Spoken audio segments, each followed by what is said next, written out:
The Moth is a nonprofit organization dedicated to the art of storytelling.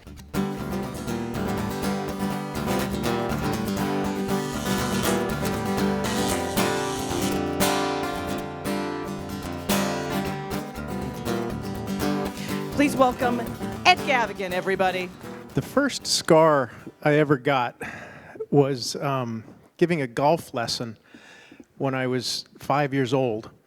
I had dragged my dad's bag of clubs out of the closet, and I had decided to teach my little buddy next door how to play golf.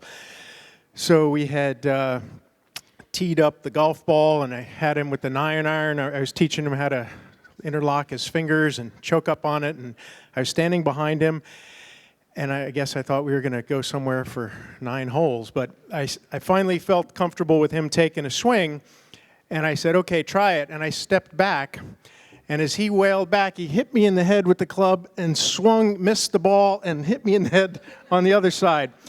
And I felt the 2 thwacks, and I put my hands up, and I felt the soft, wet, sticky part and 2 big flaps of skin that had folded down from where the 9-iron had taken a divot out of either side. And that kind of freaked me out, so I kind of pushed the little flaps back into place, and I went running to home where my mom was in talking on the phone in the kitchen, and I'll never forget, she's there with her cat's eye glasses. This is 1968 in San Antonio, Texas. And she just lets go of the phone and makes this strangled pigeon sound, and the blood is just, you know how a head wound is, just pouring down on my little white T-shirt. And she is just, you know, grabs me and puts me in the car and in the convertible, and calls the neighbor to watch my other brother and sister, and then she calls my dad at his job and says to meet us at the hospital. Now, my dad at that time was a drill sergeant at Lackland Air Force Base, and we were heading to the medical infirmary. So my mom is just locked on driving, you know, and I'm there in the passenger seat. You know, this is before seat belts or car seats or any of that, so we're just flying. And we get there, and my dad, now, his job was marching guys until they fainted in the Texas heat, and then he would pick them up and throw them on a trailer, because that's what he did. He would yell at them and tell them they were going to die in Vietnam and that his grandmother could do everything they could do but better. And so he took the Jeep and roared off across the tarmac to the hospital where I was. And I go in, the doctor asked me to sit up on the bench. He pumps it up, and he's asking me if I'm all right. And, you know, I don't feel good, but I know I just got to be tough. And so I say, yeah, I'm fine. And then I hear the boots coming down the hall, and I hear, where's my son? And it's my dad with his Smokey the Bear hat and his tan uniform with the sleeves rolled up. I don't know if you've seen Full Metal Jacket, but my dad would kick that guy's ass, all right? Tattoos, just the full-on high and tight haircut. I can't even describe what it's like to be raised by a drill sergeant. You just have to live it. So he came in, and the doctor looks at me and says, listen, I got to go get a couple of things.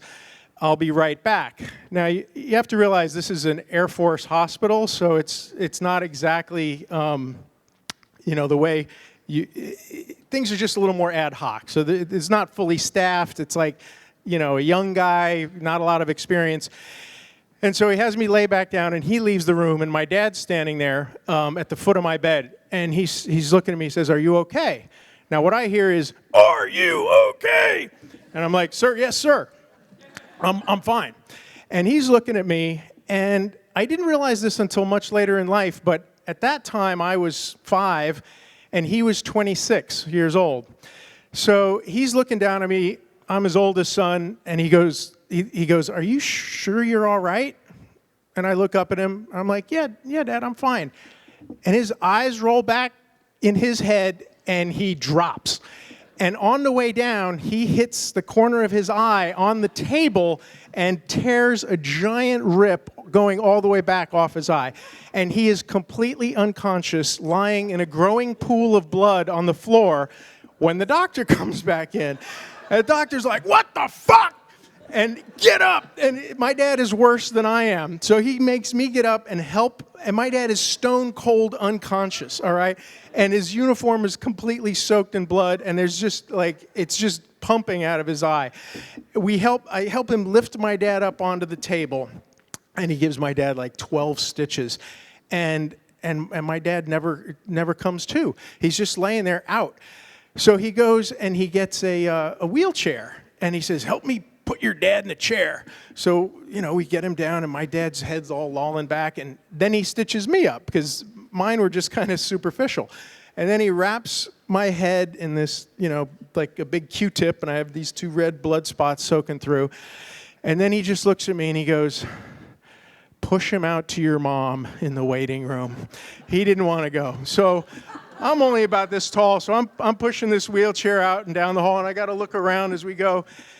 And as we turn the corner, and my mom's sitting there in the waiting room, I thank God she was sitting down when she fainted.